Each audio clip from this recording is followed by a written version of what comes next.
Hello everyone, so I did my presentation on the gay rights movement from 1980 to the present. Some notable individuals that were a part of that uh, period were Madonna. She was a pop star. She was a really big advocate for gay rights at the time. She didn't start advocating until the late 80s, but she was still an advocate nonetheless. As well as Freddie Mercury. He was a rock star. He actually died from AIDS, and he did one of the biggest fundraisers on national television and international television that had 1.2 billion people watching. So that was like the biggest fundraiser. Willie Ninja, the grandfather of voguing, which I will explain a little bit more about. He was part of the underground ballroom scene.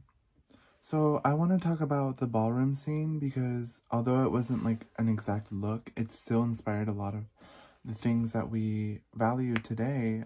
It was a really big inspiration for RuPaul's Drag Race and kind of set the setting stone for um, a lot of queer experiences. So the ballroom scene was a very vibrant Black and Latino subculture of trans and gay people that would gather to compete in ballrooms and balls, where they would have pageantry and voguing battles. Voguing is a type of dancing technique, and the club kid came after ballroom. It started in the 1980s, late 80s, early 90s. They would infiltrate popular dance clubs and essentially make their own space, despite the outrage from other people. Moving on to the Madonna look. This was an actual like thing that people would wear.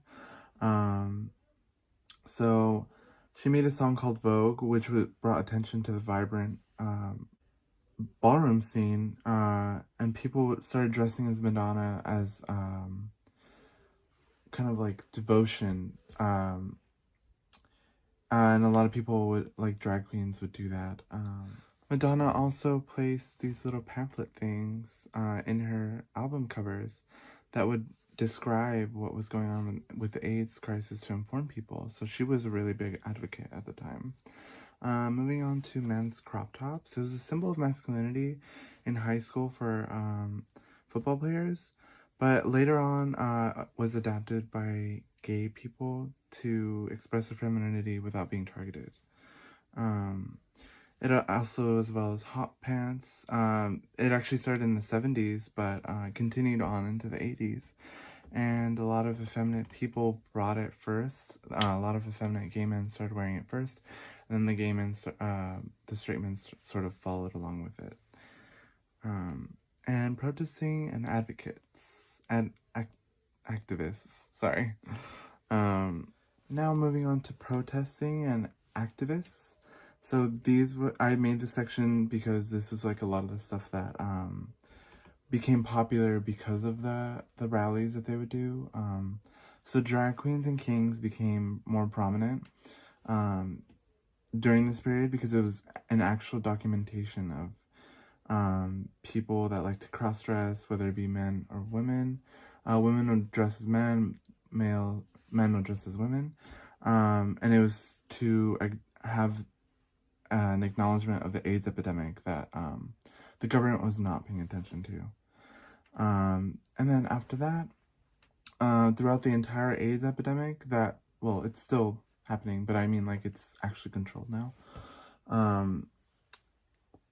It shook the industry to the core. A lot of brands that we know today, such as Halston, Perry Ellis, Monchino, just to name a few, their designers actually died because of it. So it was almost like a way of outing. It was a way of outing like your lifestyle to the world, and it made people realize that like, wow, people are capable of talent despite this, the way they live. So I just thought that was really interesting. So another look that became popular because of the gay rallies and the gay right movement was leather. Leather, in this context,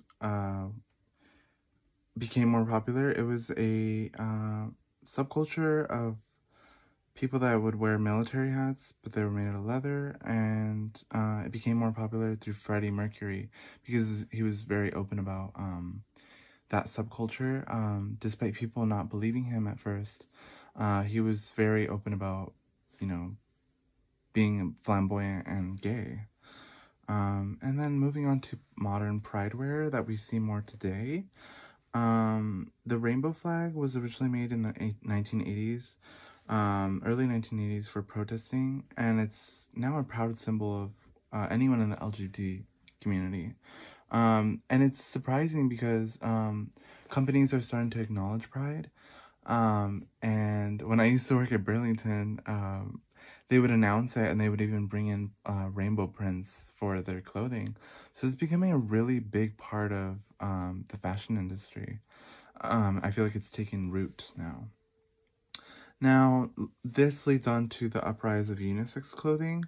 I know it was a big prominent thing in the 1970s, but it was a fad and it later kind of shoveled out. But now it's coming back with the renaissance of non-binary clothing brands, such as Telfar being one of those brands.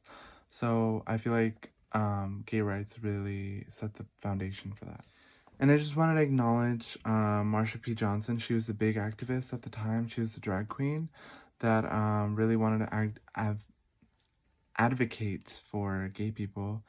And here's one of her quotes: "No pride for some of us without liberation for all of us." And I think that resonates now more than ever because there's so many bills that are trying to be passed against gay people once again that I didn't think I would see in my lifetime. So it's kind of crazy that it's not just in the past. Here's the works cited pages that I put up. So I had a lot of research and I really enjoyed this project.